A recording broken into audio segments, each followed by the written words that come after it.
The black mail-order bride arrived at the burnt farm on a Tuesday, stepping down from the dusty stagecoach into air that still tasted of ash.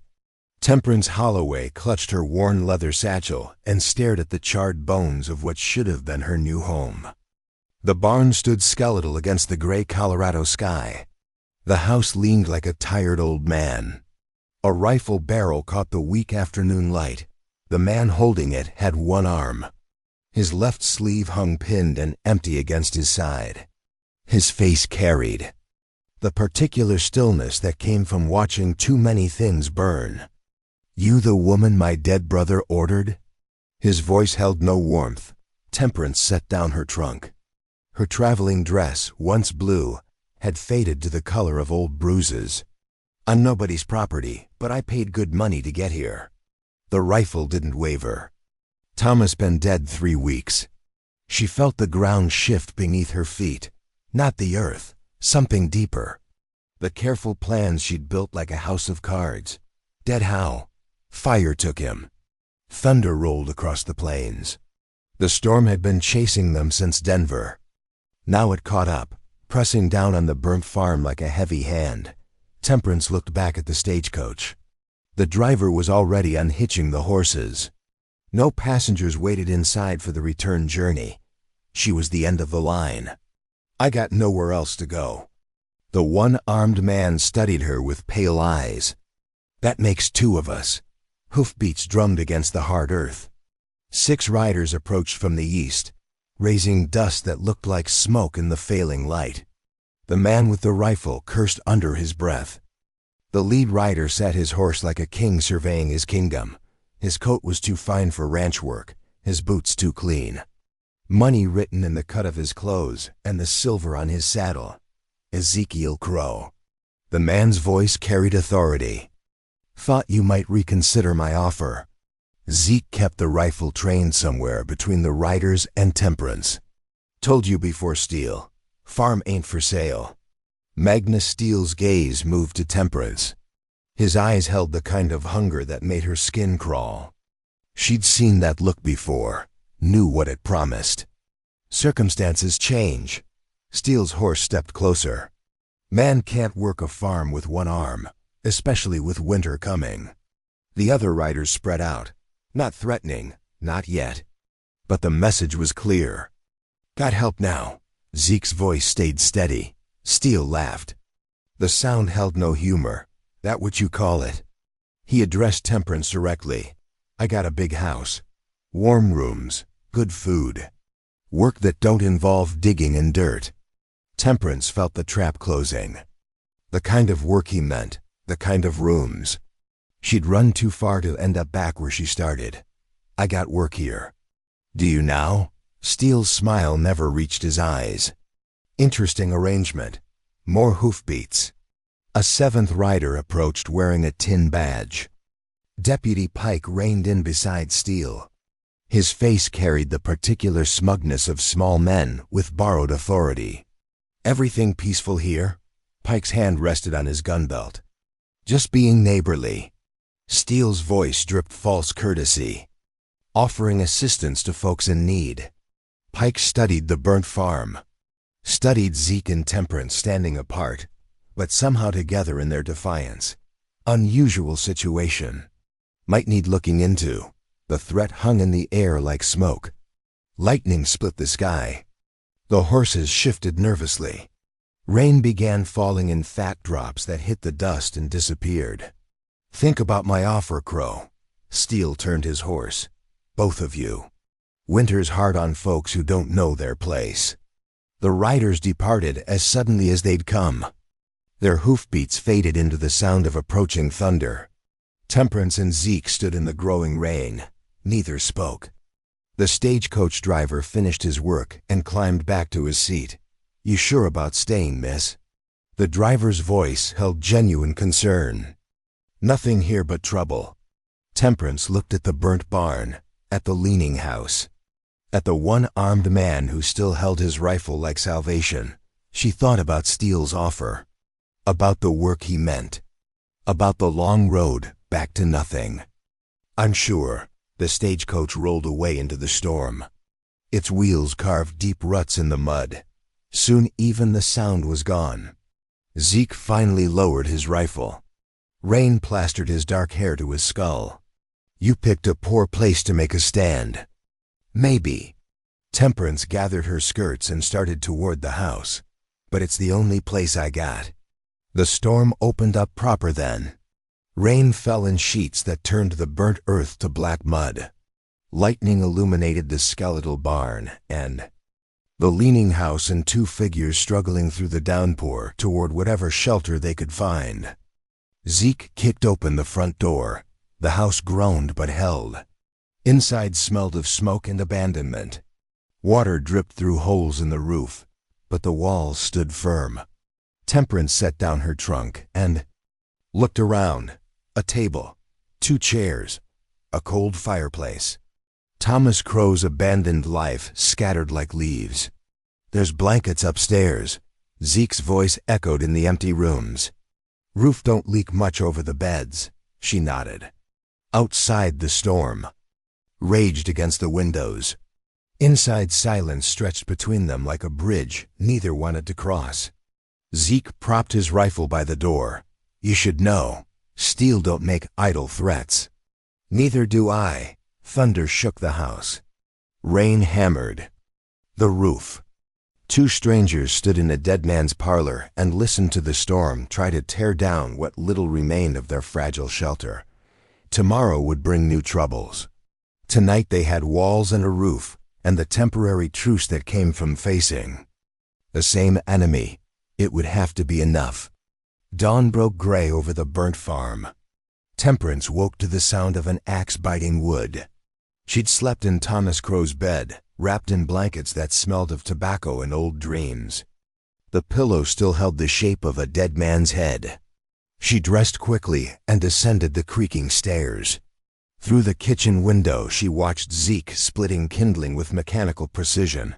Each swing compensated for his missing left arm. Each piece of wood fell exactly where it should. He worked without looking up when she stepped outside. The morning air bit through her worn shawl. "There's coffee on the stove." His voice held no warmth. "Biscuits in the tin." She poured coffee from a dented pot.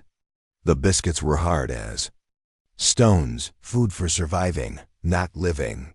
She ate standing at the window, watching him work. They established their territories through careful silence. Zeke claimed the barn ruins and the fields. Temperance took the house and the kitchen garden. Neither crossed the invisible lines. By noon the tension had weight. It pressed down on them through the thin Colorado air. Temperance swept the same floor 3 times. Zeke sharpened tools already sharp enough to split hairs. The sound of horses broke their careful dance. Temperance moved to the window. 4 riders approached from town, not Steele's men. These wore working clothes and carried themselves with less arrogance. But their faces held the same wariness she'd seen in a dozen towns. Zeke emerged from the barn, rifle in hand. The lead rider dismounted slowly. His movements spoke of peace, but his eyes stayed alert. "Morning, Zeke." "Frank." Zeke's greeting carried no friendship. Frank Morrison had farming written in his weathered hands and honest dirt under his fingernails. But his gaze kept drifting to Temperance in the doorway. "Heard you got company." "Heard right." The other riders shifted in their saddles. Temperance felt their stares like brands on her skin. She'd worn their looks before. Knew the weight of their judgment. People talking. Frank's voice stayed careful. About arrangements. About what's proper. Zeke raised his rifle an inch. "People talk too much." "Maybe so," Frank remounted, "but talk has consequences. Especially now." The riders departed without ceremony. Their hoofbeats faded, but their message lingered. Temperance and Zeke were marked, watched, judged, wanting by standards neither had agreed to follow. "Friendly neighbors," Temperance said. Zeke spat in the dirt. "They'll warm up, give them time." But his voice held no conviction. Afternoon brought different visitors. Temperance was hanging laundry when she heard voices from the barn. Male. voices rough with false camaraderie. She crept closer, staying hidden behind the burnt timbers. 3 men stood with Zeke. Their clothes marked them as Steele's riders. Their hands rested too casually near their guns. "Boss wants to help," the tallest one said. His name was Dutch, and his smile held no kindness. "Winter's coming. Man needs resources to survive." "Got all the resources I need. Do you, though?" Dutch's gaze wandered toward the house, feeding 2 mouths on burnt land. "That's ambitious." The second rider laughed. "Especially when one mouth's got expensive tastes." Zeke's jaw tightened. "State your business or ride on. Business is simple." Dutch stepped closer. "Steele's offering good money. More than this place will ever earn. Enough to set you up somewhere else. Somewhere more suitable. For me or for her. For both of you. Though the lady might find work in town. Steele's always looking for help." At the house, the words hung heavy as smoke. Temperance gripped the burnt wood until splinters bit her palms. "Tell Steele his answer ain't changed." Dutch shrugged.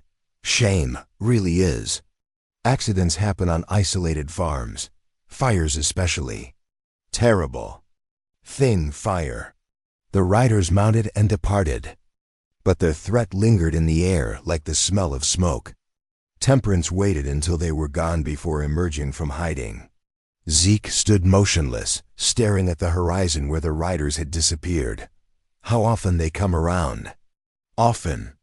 "Enough." He turned toward the house. "You hear all that?" "Enough." They walked back in silence, each step measured, each breath careful. The space between them filled with unspoken understanding. Inside, Temperance lit the oil lamp against the gathering dusk. Zeke cleaned his rifle with ritualistic precision. Neither spoke of what they'd heard. Neither acknowledged the web tightening around them, but something had shifted. The invisible line between their territories blurred. Night fell hard and fast. Temperance prepared supper from there. Meager supplies. Salt pork and beans and coffee strong enough to float a horseshoe. Zeke ate without comment. Food was fuel, nothing more. She was washing dishes when the horse arrived. A single rider this time. His mount was tired, lathered with sweat and distance. The man dismounted with the careful movements of someone who'd been riding hard. Zeke answered the door with his rifle ready. "Evening." The stranger's voice carried an accent. Southern but not local. "Looking for information about a runaway. Rewards posted." Temperance's hands went still in the dishwater. "Don't know nothing about runaways," Zeke said. The stranger pulled a folded paper from his coat. "Woman named Temperance, about 25. Light-skinned, can read and write. Stole money from her employer in Atlanta." Temperance felt the walls closing in, the careful life she'd built crumbling like ash. "Employer's son is mighty anxious to get his property back." The stranger's eyes were cold as winter stones. "Harrison Whitmore don't like being stolen from." "Haven't seen no one matching that description." The stranger studied Zeke's face. Then his gaze moved past him to the kitchen where lamplight flickered. Across empty air, Temperance had melted into the shadows by the pantry. "Name's Creed. Silas Creed. I'll be staying in town a few days. Asking questions, following leads." He refolded the paper. "Rewards substantial. Enough to make a man's winter. Comfortable. I'll keep that in mind." Creed mounted his tired horse. "You do that. And if you see this Temperance woman, you send word. Some property's too valuable to stay lost." He rode into the darkness. His horse's hoofbeats faded, but never quite disappeared. Zeke closed the door and turned to face the kitchen. Temperance emerged from the shadows.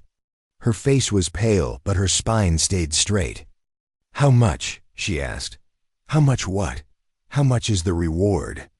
Zeke set down his rifle, didn't ask. They stared at each other across the small room. The lamp flame flickered between them. Outside, The wind picked up, rattling the windows and whistling through the gaps in the walls. He'll be back, I know, with questions, with suspicions. I know. Temperance wrapped her arms around herself. Not from cold, but from the chill of being hunted. Of being prey in a world full of predators. Why didn't you turn me in?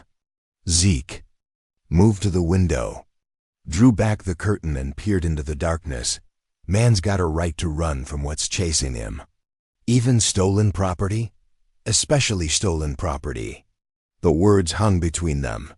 Truth spoken in the language of the wounded. Neither questioned the other's scars. Neither demanded explanations for choices made in desperation. But trust was different from alliance. Understanding was not the same as loyalty. Tomorrow would bring new pressures, new choices, new tests of whatever fragile bond held them together in this place of ash and broken dreams. Tonight they were two strangers sharing shelter from the storm. Come morning, they'd decide if that was enough to survive what was coming. The lamp burned low, the wind kept singing its lonesome song. And somewhere in the darkness, hunters circled closer to their prey. The partnership began with numbers. Temperance spread Thomas Crow's papers across the kitchen table while dawn light struggled through dirty windows. Bills and receipts and careful notations in a dead man's hand. The farm's finances told a story of slow defeat. We got $17. She traced columns with her finger. Seed money for spring. Food to last maybe 6 weeks if we're careful. Zeke stood by the stove, coffee grown cold in his cup. Thomas always was optimistic about money. Optimistic doesn't pay. Bills. She reorganized the papers into neat stacks. Debts here. Assets there. The mathematics of survival laid bare on scarred wood.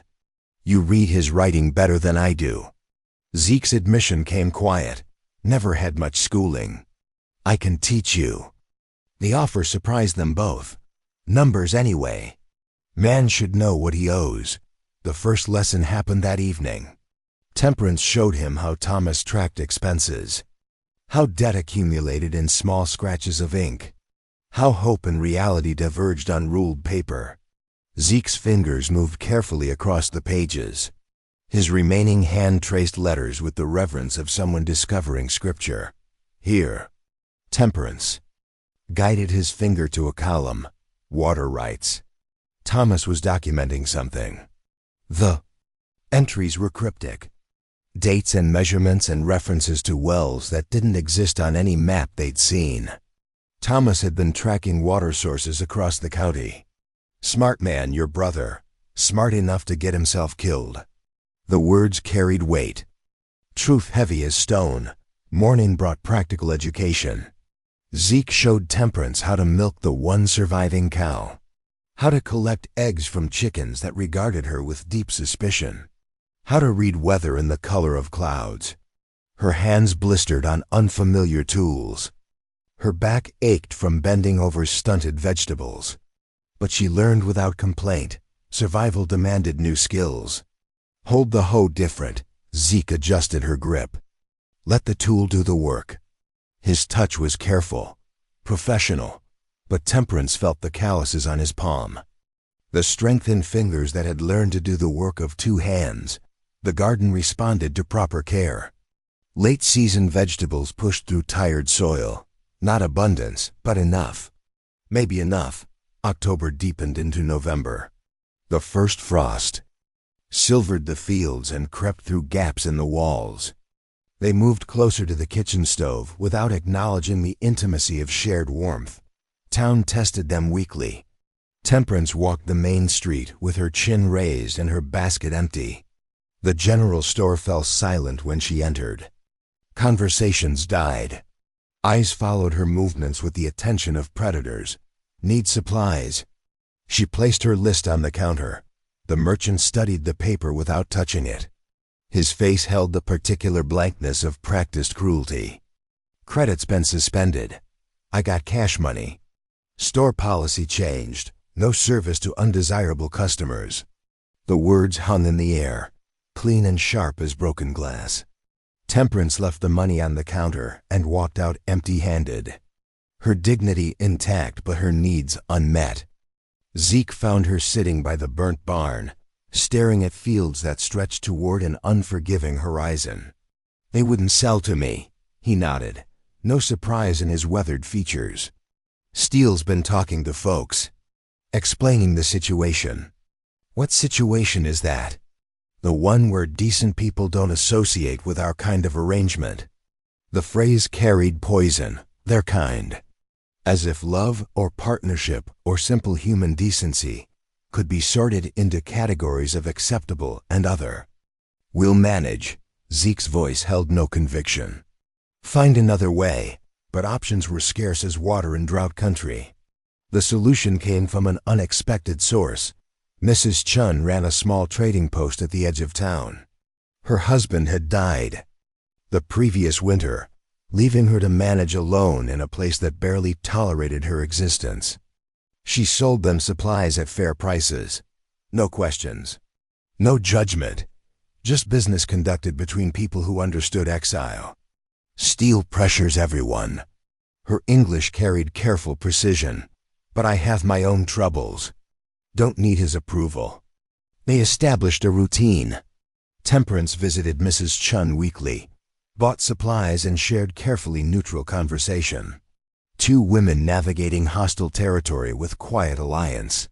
The harassment escalated gradually. Fence posts appeared loose. Tools went missing from the barn. Their mail disappeared before reaching the farm. Small cruelties designed to wear down resistance. Then Deputy Pike arrived with official business. "Complaints been filed." He sat his horse with lazy authority. "About vagrancy, about immoral cohabitation." Temperance felt the trap closing. Legal words for ancient prejudices. "We ain't broken no laws," Zeke said. "Haven't you, though?" Pike's smile held malice. "Unmarried folks living together. That's against public decency ordinances. We got separate rooms. Do you now?" Hard to prove from out here. The threat was clear. Arrest meant jail. Jail meant questions. Questions meant Silas Creed and his substantial reward. "What's it gonna take?" Zeke's voice stayed level. "Take for what?" "To make the complaints go away." Pike pretended to consider. "Folks might be satisfied if the lady found more appropriate accommodations. Steele's got room at his place. And if she don't want to go? Then I might have to investigate these vagrancy charges. Real thorough investigation. Background checks. Wire inquiries to other jurisdictions."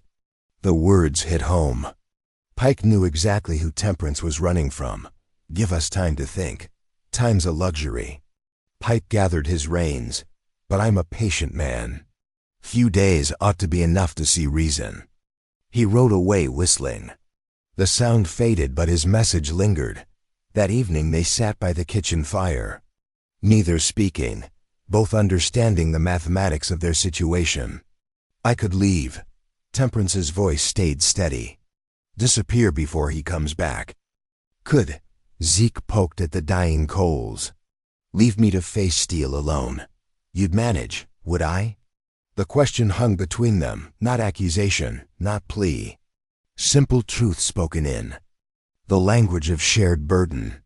$17 won't get me far. Might get you somewhere safe." Temperance studied his profile in the firelight, the careful way he held his shoulders, the unconscious adjustment for his missing arm. A man, learning to be whole despite incompleteness. "What if I don't want somewhere safe?" Zeke turned to meet her eyes. In the flickering light, she saw something she hadn't expected. Not just alliance or convenience or temporary shelter, understanding. Recognition.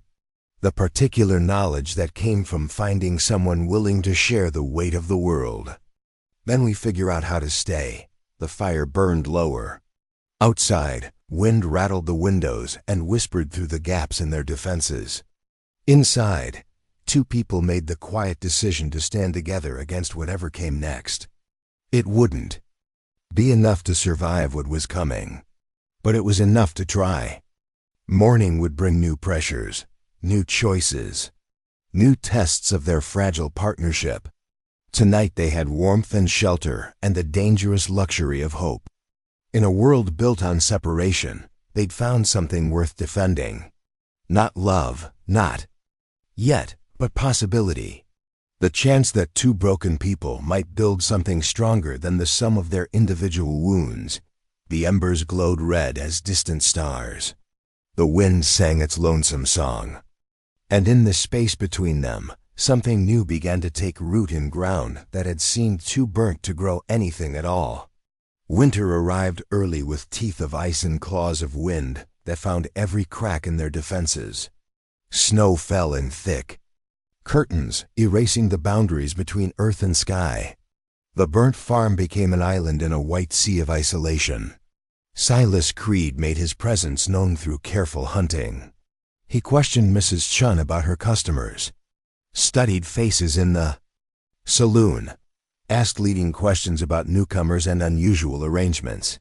His southern drawl carried the patience of a man who understood that prey eventually revealed itself. Temperance watched him from the general store window. He moved through town with the confidence of someone who always got his quarry. His coat was fine wool. His boots were leather that had never known honest work. Harrison Whitmore's money clothed him well. He's getting closer. She spoke to her reflection in the frosted glass. Zeke stood beside her, close enough that she could feel his warmth. Maybe it's time you told me what you're running from. The question had weight. Months of careful silence finally cracking. Under pressure, they walked home through snow that crunched beneath their feet. Each step measured, each breath visible in air sharp enough to cut. The farm waited under its white blanket, patient as a grave. Inside, Temperance built up the fire while Zeke heated coffee that had been used 3 times already. Luxury was a memory. Survival was coffee grounds stretched until they gave up their last bitter hope. I was born on Whitmore Plantation outside Atlanta. The words came slowly, pulled from deep places she'd tried to forget. House slave, light enough to work inside. Zeke settled into the chair across from her.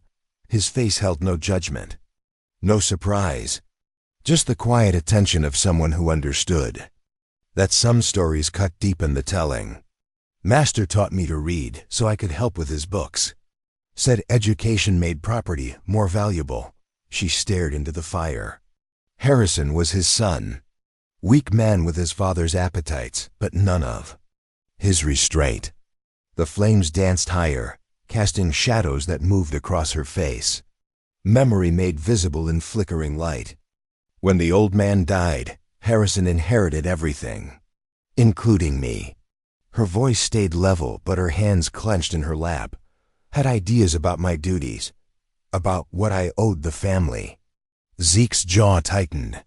He understood without explanation what those duties meant. I took money from his desk and ran. Enough to buy papers and passage west. Enough to start over. She met his eyes. Harrison calls it theft, says I stole family property. Property don't steal. Zeke's voice carried quiet fury. Only people steal. The truth hung between them, simple and clean as winter air. Creed's been tracking me for 8 months. Gets paid whether he brings me back alive or not. She pulled her shawl tighter. Harrison wants his property returned, one way or another. Outside, wind howled around the house. Snow built against the windows in patterns that looked like reaching fingers. Winter was laying siege to their small sanctuary. Why'd you trust me with this? Because you didn't turn me in when the reward was standing on our porch. They sat in silence while the fire burned lower. 2 people sharing truths too heavy for one person to carry alone. My turn. Zeke's voice was rough as bark. You deserve to know what you're standing with. He rose and moved to the window, pulled back the curtain and stared into swirling snow. His reflection ghosted across the glass, doubled by memory and regret. Thomas wasn't the man folks thought. The admission came hard. Greedy, weak, scared of losing the farm, Temperance waited. Some stories needed space to breathe. Steele came to him last spring. Offered money for water rights, not just our well. Information about everyone else's too.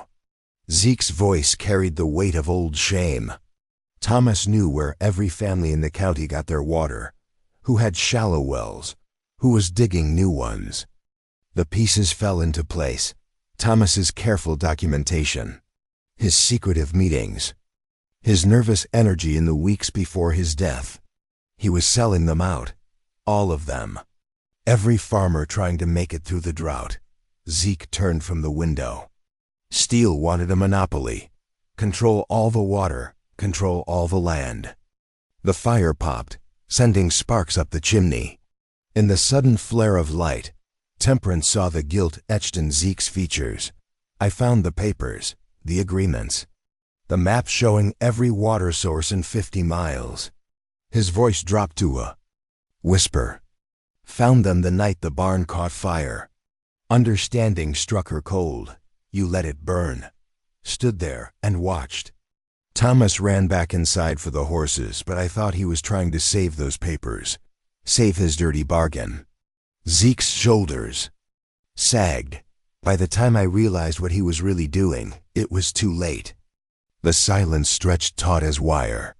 In it lived the weight of choices made in anger, of consequences that echoed beyond intention.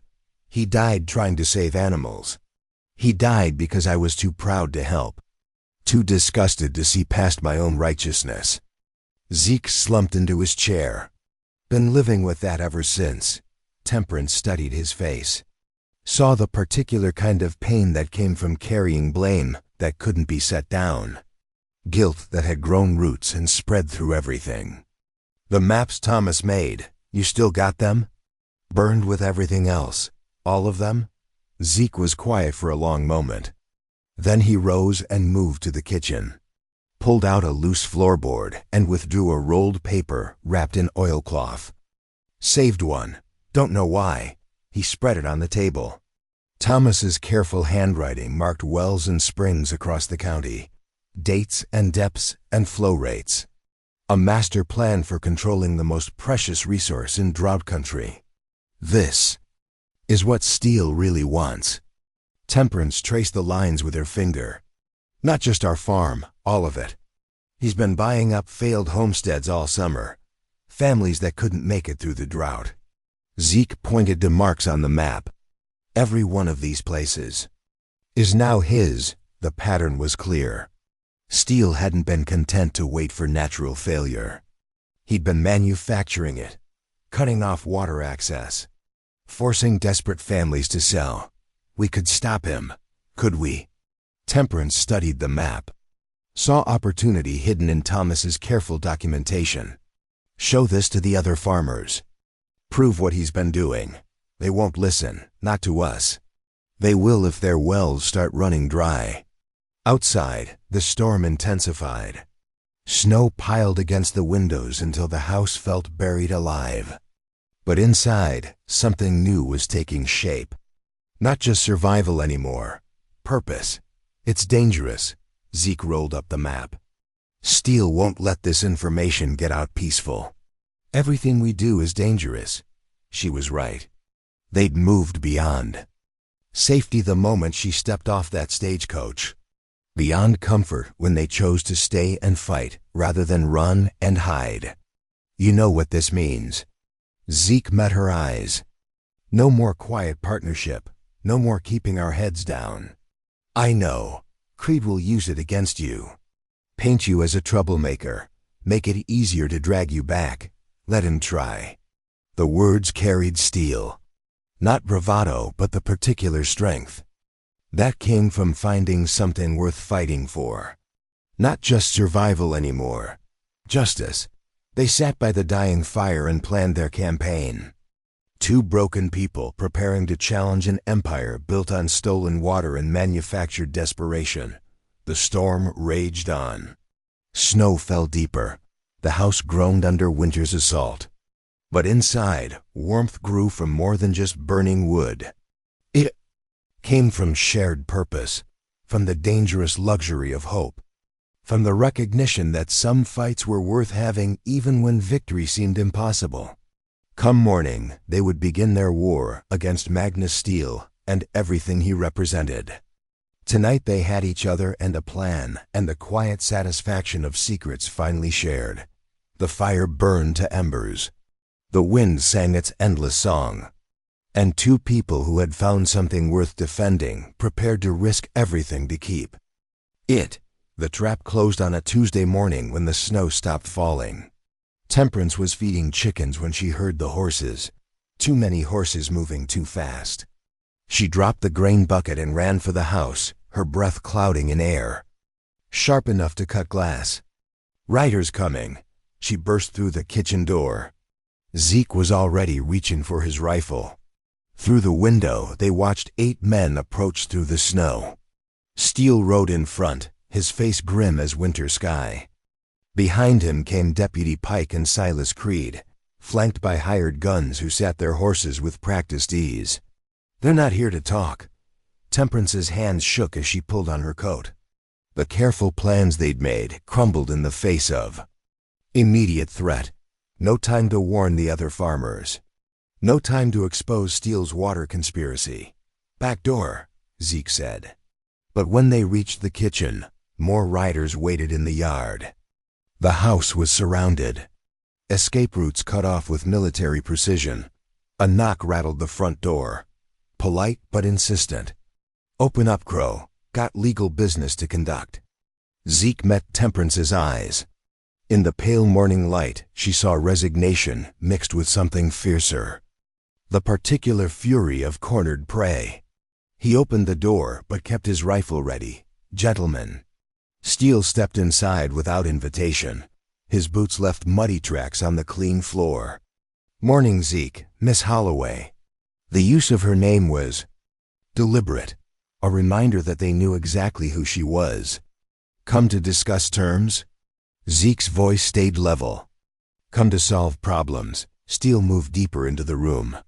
"Seems you folks are causing quite a stir. Complaints about your arrangement. Questions about backgrounds." Pike entered behind him, hand resting on his gun. "Got a wire from Atlanta. Yesterday. Seems there's interest in your houseguest." Creed appeared in the doorway. His smile held no warmth. Substantial interest. The walls pressed closer. Air grew thin. Temperance felt the familiar panic of being hunted, but underneath, it burned something new. Anger. Clean and hot as forge fire. "What do you want? Simple transaction." Steele spread his hands. "Lady comes with us, voluntarily. Zeke signs over the property. Everyone walks away peaceful. And if we refuse, then things get complicated." Pike's voice carried official. "Wait. Arrest warrants, investigations, federal charges for harboring fugitives." The threat hung in the air between them. Legal words wrapped around ancient cruelties. Zeke stepped closer to Temperance. Not touching but making his position clear. "She stays. Does she?" Steele's laugh held no humor. "Look around, Crow. Count the odds. You're outnumbered and outgunned. Fighting just makes things harder." Outside, the other riders waited with the patience of men who knew how these confrontations ended. Inside, silence stretched taut as wire. "I need a minute." Temperance's voice was barely a whisper. "Take all the time you need." Steele settled into Thomas's chair. "But understand, this offer don't last forever." Temperance moved to the window, stared out at snow-covered fields that had become something precious in the months since her arrival. Not just land anymore. Home. Behind her, the men waited. Predators allowing their prey the illusion of choice. She thought about Harrison Whitmore and his grasping hands. About the plantation and the careful degradation of everything that made her human. About the long road that had brought her to this burnt farm and the man who'd chosen to stand with her. When she turned back, her decision was written in the set of her shoulders. "I got conditions." "You're not in position to make conditions," Creed said. "Maybe not, but you want me to come quiet. That's worth something." Steele studied her face. What kind of conditions? Zeke keeps the farm. You leave him alone. No more pressure. No more threats. And in return, I come with you. No struggle. No complications. The bargain lay between them. Simple as a hangman's noose. Temperance. Zeke's voice carried warning. She met his eyes. Saw the protest forming. The desperate calculation of a man watching his world collapse. It's the only way. No. The word came out flat. Final. We fight. With what? Against how many? She gestured toward the window. They got us surrounded. Outgunned, you said. It yourself. Don't matter. It matters to me. The truth hung between them. Not just strategy, but something deeper. The recognition that love sometimes meant surrender. That protecting what mattered required sacrificing everything. Steele watched their exchange with the interest of a man studying livestock. Touching, but time's running short. She don't. Go. Zeke raised his rifle. Not today, not ever. That's unfortunate. Steele nodded to Pike. The deputy drew his gun. Outside, the riders shifted in their saddles. Leather creaked. Metal clicked. The sound of men preparing for violence. Last chance, Steele said. Temperance stepped between them. Her body shielding. Zeke from Pike's aim. Wait. For what? For the truth. She pulled Thomas's map from her coat. About why you really want this place. Steele's eyes narrowed. What's that? Your brother's insurance policy. She unfolded. The paper. Every water source in the county. Every well you've been trying to control. The map crackled in the sudden silence. Thomas's careful notations visible to everyone in the room. He documented everything. Your meetings. Your agreements. Your plan to control the water supply. Temperance's voice grew stronger. Every farmer you've forced out. Every family you've destroyed. Interesting reading. Steele's tone stayed casual, but his eyes had gone cold. Pity it's just the ravings. Of a dead man. Is it? Temperance folded the map carefully. Or is it evidence of conspiracy? Of deliberate destruction of homestead claims? The balance in the room shifted. Steele was no longer controlling the conversation. You think anyone will believe that? I think desperate people will listen to anything that explains their suffering. Zeke's voice carried new confidence.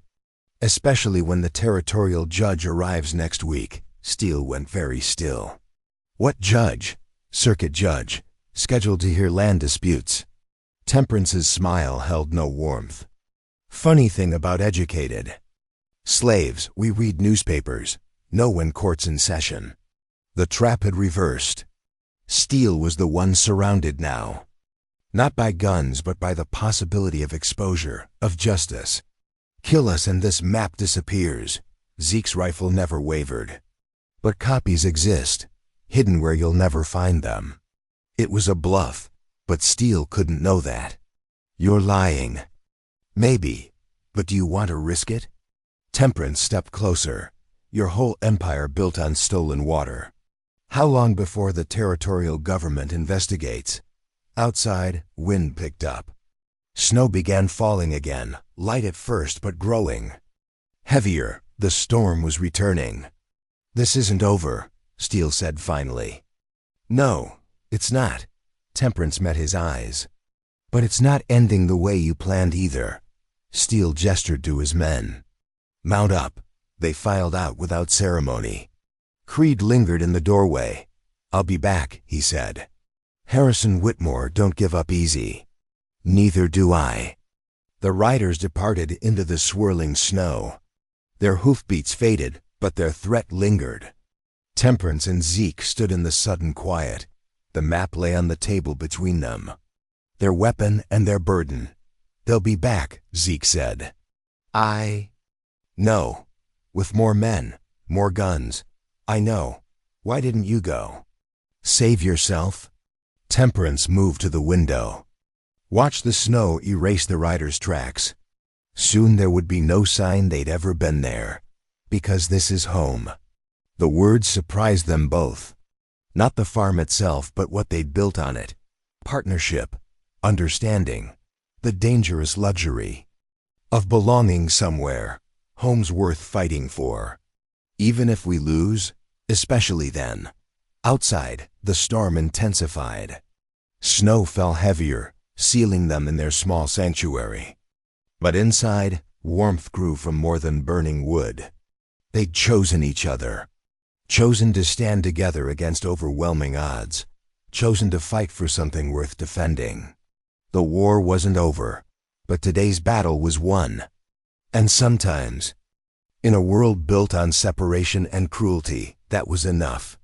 The territorial judge arrived on a Thursday morning with spring mud on his boots and justice in his saddlebags. Judge William Thorne was a lean man with silver hair and eyes that had seen too much frontier corruption to surprise easily.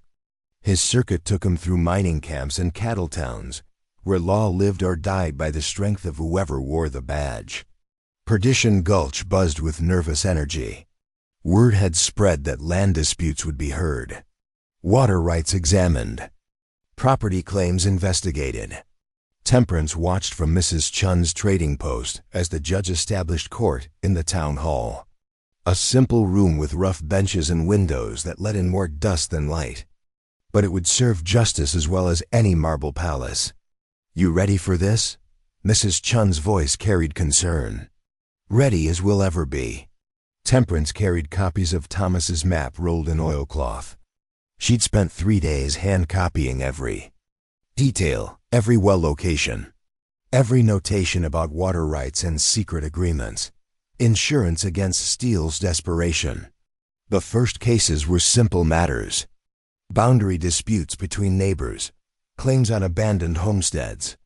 Judge Thorne handled them with quiet efficiency, his decisions grounded in law rather than influence. Then Frank Morrison stepped forward. "Your Honor, I want to file a complaint against Magnus Steele." The courtroom went silent.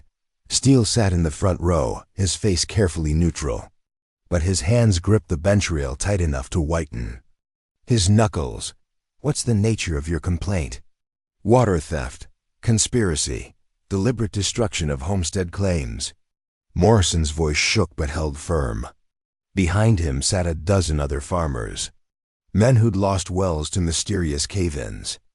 Families forced to sell when their water sources dried up overnight. That's a serious accusation. "You have evidence?" Morrison looked back toward the door. Temperance rose from her seat and walked down the aisle. Every eye followed her progress. Whispers rippled through the crowd. She placed the map on the judge's desk. Thomas Crow documented everything. Water sources across the county. Agreements between Mr. Steele and property owners. Plans to control the water supply. Judge Thorne unrolled the map. His eyebrows rose as he studied Thomas's careful notations. "This shows deliberate mapping of private water sources." "Yes, sir," along with records of when those sources failed. "Dates match up with property sales to Mr. Steele." Steele shot to his feet. "Your Honor, this is fabricated evidence from a known fugitive." "Is it?" The judge's voice carried ice. "Deputy Pike, you want to explain why a fugitive is presenting evidence in my courtroom instead of sitting in jail." Pike shifted uncomfortably. "Well, Your Honor, the situation is complicated." "Uncomplicated." The deputy's face flushed red. "There may have been some irregularities in the investigation." "What kind of irregularities?" Silence stretched tight as wire. Pike looked to Steele for support, but found none. The cattle baron was studying his boots with sudden fascination. "I've been conducting investigations based on unofficial requests." "Whose requests?" "Mr. Steele's." The admission hung in the air. Judge Thorne's expression could have frozen summer. "You've been conducting arrests based on requests from private citizens? Without proper warrants or evidence?" The fugitive situation seemed urgent. "Did it now?" The judge turned to Temperance. "Miss Holloway, What's your version of this fugitive situation? Temperance felt the weight of every gaze in the room. Some hostile, some curious, a few sympathetic. I ran from slavery, Your Honor, from a man who claimed ownership of my person. Came west seeking freedom and found work as a mail-order bride. You have documentation of your status? She produced her freedom papers, carefully forged but expertly done. The judge examined them with the attention of someone who'd seen every variety of frontier document. These appear to be in order. He looked up. On what grounds are you being pursued? Harrison Whitmore claims I stole family property. Specifically, myself and wages he says I owed for room and board. A murmur ran through the courtroom. The judge's expression grew thunderous. Are you telling me that Deputy Pike has been pursuing fugitive charges based on slavery claims? In a territory where slavery is illegal? Pike's face went pale. I was told she stole money. Did you verify this claim? Contact Atlanta authorities. Follow proper procedures. Mr. Steele said the bounty hunter had proper documentation. Mr. Steele said. The judge's voice could have cut glass. Since when does Magnus Steele have authority to direct law enforcement? No answer came. None was needed. Judge Thorne returned to the map. This document shows a clear pattern of water rights. Manipulation. Properties acquired immediately after water sources failed. Timing that defies coincidence. Your Honor, Steele finally spoke. That map could have been created by anyone. There's no proof of its authenticity, isn't there? Zeke stood up in the back of the room. I got proof. He walked forward carrying a metal box. Inside were more of Thomas's papers. Letters between Thomas and Steele. Agreements for information. Payment records for water rights intelligence. My brother kept everything. Every meeting. Every payment. Every promise you made about protecting him if things went wrong. The evidence mounted. Document after document proving systematic conspiracy. Steele's empire built on stolen water and manufactured desperation. The farmers testified. Wells that ran dry overnight. Sabotage disguised as accident. Pressure to sell when water disappeared. Mrs. Chun spoke about harassment of businesses that served undesirable customers. Economic pressure designed to enforce social control. Even some of Steele's own men stepped forward. Cowboys tired of doing dirty work for dirty money. Men who'd signed on to work cattle, not destroy families. The truth emerged piece by piece. A conspiracy vast as the territory itself. Judge Thorne listened with the patience of carved stone. When the testimony ended, he sat in silence for long minutes. The courtroom held its breath. The evidence is overwhelming. Magnus Steele, you're found guilty of conspiracy, fraud, and illegal manipulation of water rights. Your properties are subject to forfeiture. Your agreements with homesteaders are void. Steele's face went white. You can't do this. I have influence, connections. Not in my courtroom. The judge's gavel fell with finality. Deputy Pike, you're suspended pending territorial investigation of your conduct. Pike slumped in his chair. Career destroyed by his own corruption. Furthermore, the judge continued, all fugitive claims against Miss Holloway are dismissed. No territorial law recognizes slavery or the pursuit of escaped slaves. Silas Creed stood abruptly. Your Honor, I got federal backing for this pursuit. Show me the federal warrant. Creed produced a worn paper. The judge examined it and smiled coldly. This warrant was issued under the Fugitive Slave Act, which was repealed after the war. Your authority expired years ago, Mr. Creed. The bounty hunter's face went gray. His substantial reward had vanished with the gavel's fall. Miss Holloway, Mr. Crow, you're free to return to your property. With the court's protection. Temperance felt the ground steady beneath her feet.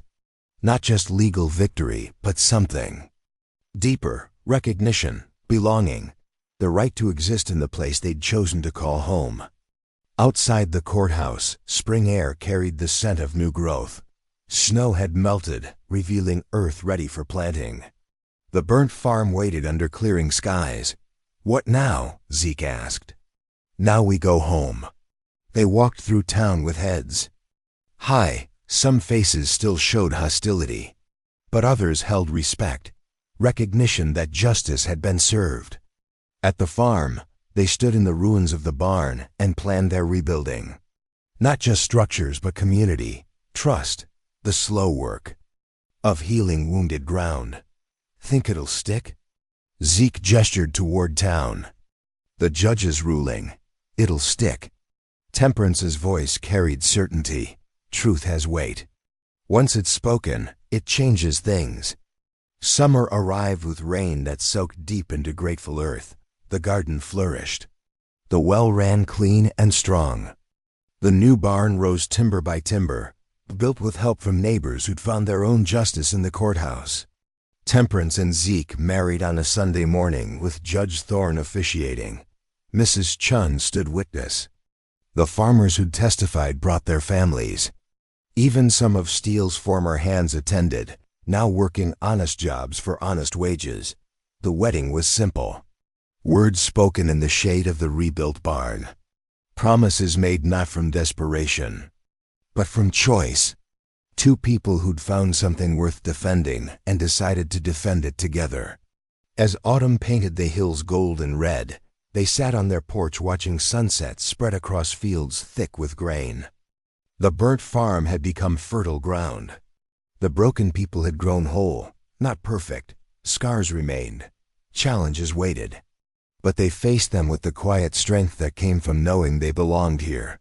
Together, home, the wind carried the scent of harvest and the promise of seasons yet to come. In the distance, other farms showed lights in windows where families gathered around tables, built from hope and hard work. The mail-order bride had arrived at the burnt farm and found more than she'd bargained for. Not just shelter, but purpose. Not just survival, but the chance to build something lasting from the ashes of what came before. Spring would return. Seeds would be planted. New growth would push through soil enriched by struggle and sweetened by justice. Some stories ended with riding into the sunset. This one ended with staying put, with choosing to bloom where planted, with the radical act of building home in hostile ground and defending it with everything they had. The stars emerged one by one above the Colorado Territory. The burnt farm slept under their distant light, and two people who'd found each other in the ruins dreamed of seasons yet to come. And that is all to the story, for now. Please let me know where you are tuning in from. Perhaps we will create a story there. Consider liking this video and subscribing to our channel, and if you enjoy our content, click this video on your screen. I promise you, it's worth watching. See you tomorrow.